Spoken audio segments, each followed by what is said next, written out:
So ito na yung gauge panel ng Honda Click natin.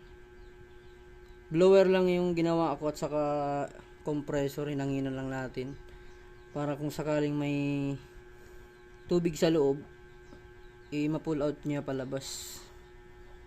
At saka nilagyan ko na rin ng pandikit dyan para hindi siya pasukin ng tubig ulit. So testingin natin kung gagana na yung ginawa natin.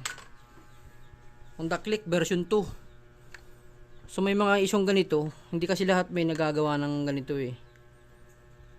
So ayan, kabit natin. Gusto ko lang i-share, wala lang, trip lang. So ayan, ay kabit na natin. So tingnan natin kung gagana na, kung lalabas na yung mga display niya. Yun, success. Nakaligtas yung 6,000 natin.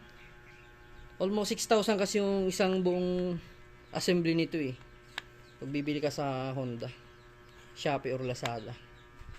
So ayan, okay na. Ganun lang. Blower at saka compressor, hinangin na lang natin yung likod.